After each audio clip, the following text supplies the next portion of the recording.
Merdeka, merdeka. Bapak mobil, awas motornya sebelah depan. Jangan jalan dulu kawan-kawan. Ada mobil bapak. Gerakan buruh. Masuk silakan, yuk lurus.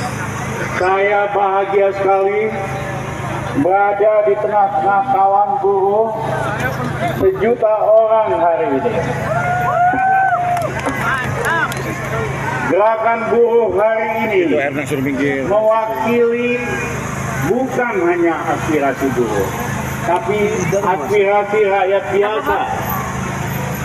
Karena kondisi rakyat hari ini sangat sulit, harga-harga naik, PHK meningkat, biaya pendidikan sangat-sangat mahal. Gerakan buruh hari ini menyuarakan ampera, amanat penderitaan rakyat. Sekali lagi, gerakan buruh hari ini betul-betul menyuarakan ampera atau amanat penderitaan rakyat. Hidup Bang Rijal!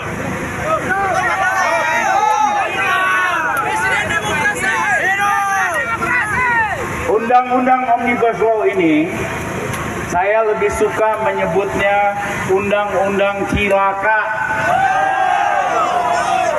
Termasuk juga undang-undang kesehatan. Kalau nggak jongkok, nah, gitu. Pas. Undang-undang cilaka ini duduk di sini enak nih.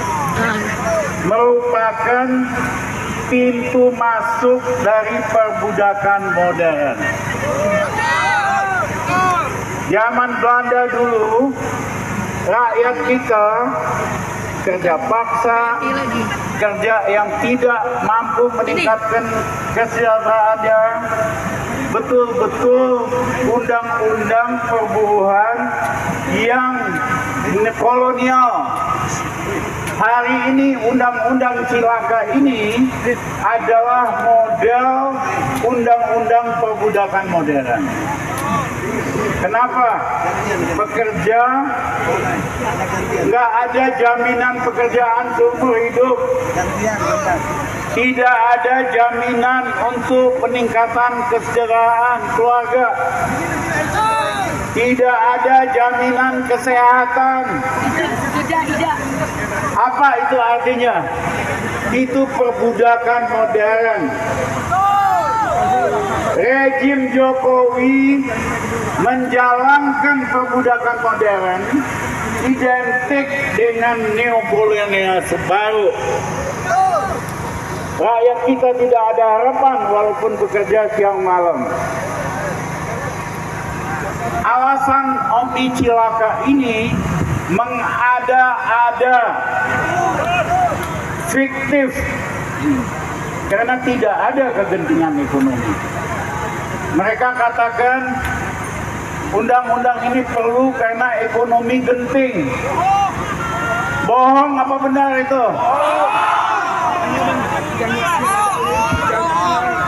Uang ekonominya tumbuh 4%. Ekonomi baru genting kalau ekonomi tumbuhnya negatif.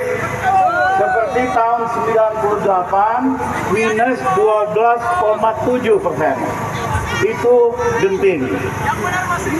Baru genting kalau ada krisis moneter. Rupiah anjlok dari 2.500 ke 15.000. Genting kalau misalnya APBN-nya sudah bangkrut. Jadi ini alasan-alasan yang mengada-ada, fiktif, dan membohongi rakyat kita bahwa soal-soal sudah genting. Alasan kedua, Omni Cilaka ini untuk mengurangi perizinan, mengurangi birokrasi yang tumpang tindih. Hasilnya apa? Hasilnya undang-undang Omnibus Law 1000 halaman. Penjelasannya 500 halaman. Mana mungkin, coba pakai logika, mana mungkin bisa lebih sederhana, mana mungkin bisa lebih gampang buat rakyat, karena undang-undangnya saja itu 1000 halaman.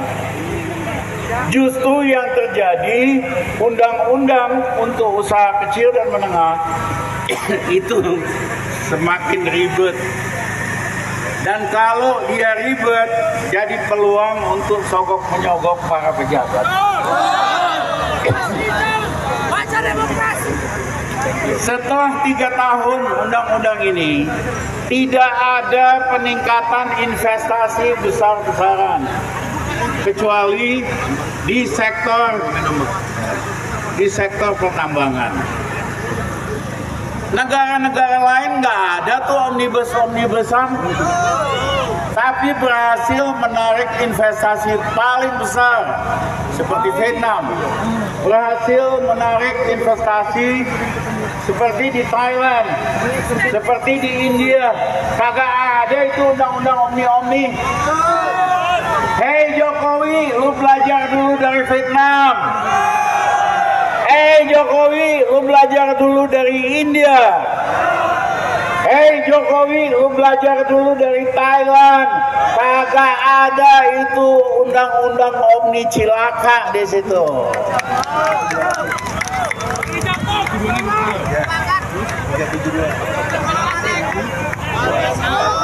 Setelah 3 tahun ini,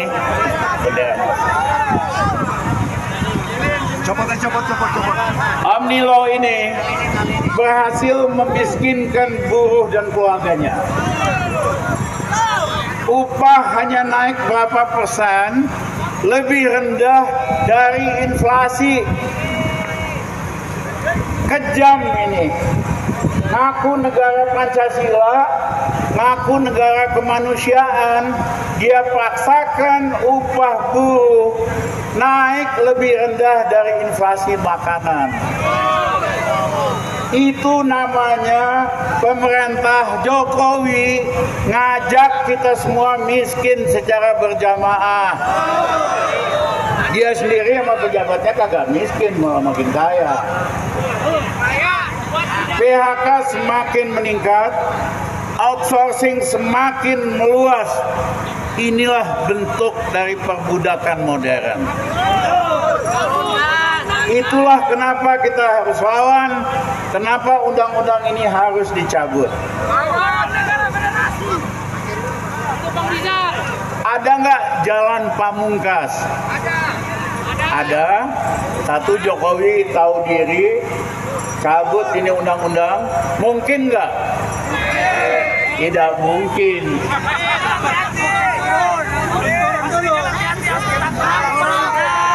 Mungkin tidak dia mencabut undang-undang ini.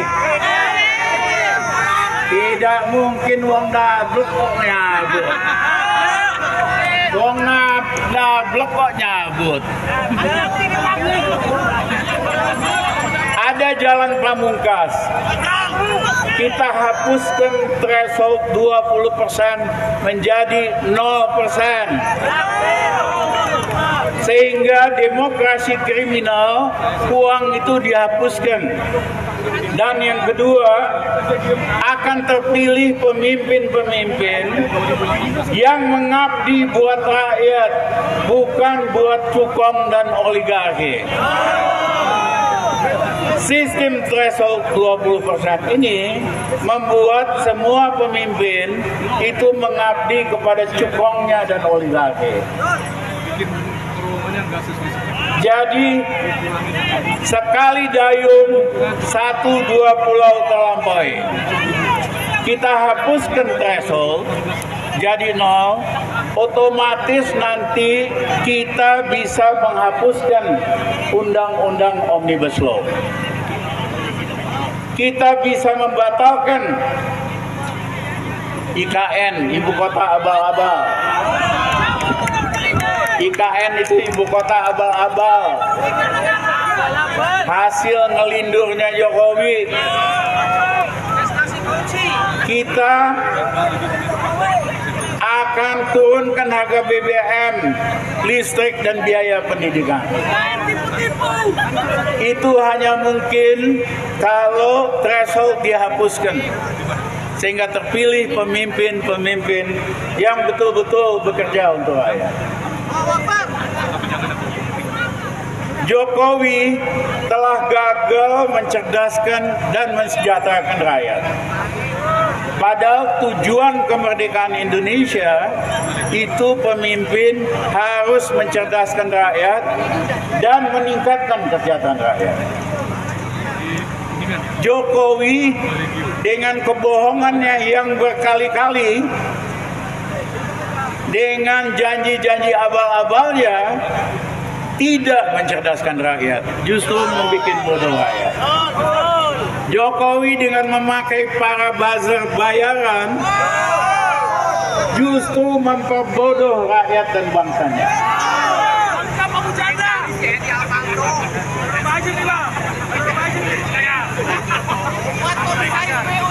Jokowi tapi berhasil meningkatkan kekayaan oligarki secara ugal-ugalan. Kekayaan cukong dia berhasil tingkatkan. Saya mohon maaf, saya pernah ditangkap oleh Pak Harto 1,5 tahun di penjara di Sukamiskin. Tapi saya harus mengakui di hati Pak Harto masih ada rakyat kita. Makanya dia bikin SD Impres, dia bikin pendidikan lebih murah, dia bikin puskesmas dan lain-lain. Jokowi di hatinya tidak ada rakyat, tampangnya doang yang merakyat. Di hatinya itu hanya cukong dan oligarki-oligarki. Presiden Gus Dur hatinya buat rakyat.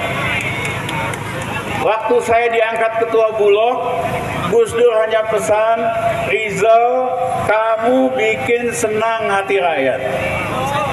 Bagaimana caranya? Kamu lebih ngerti. Ya.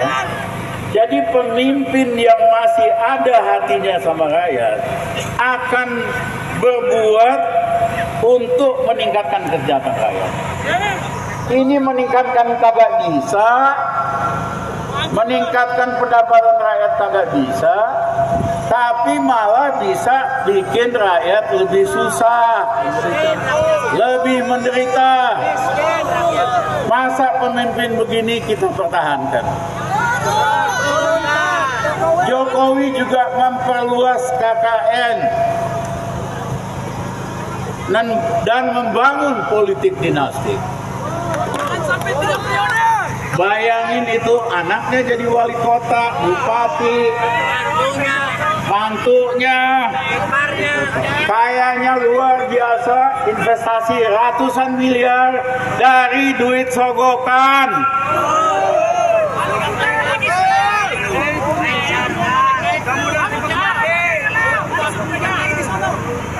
Jokowi membangun politik dinasti keluarganya secara vulgar, tanpa malu-malu.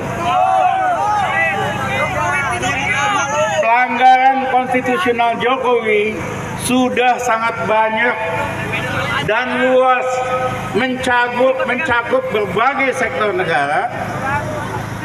Kondisi ekonomi sosial rakyat sangat menyedihkan.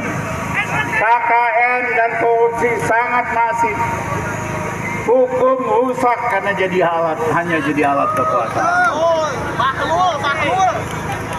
Dengan berbagai pelanggaran konstitusional itu, tidak ada jalan lain untuk menyelamatkan Indonesia, meningkatkan kesejahteraan buruh, kecuali menghentikan Jokowi sebagai presiden dalam waktu secepat-cepatnya.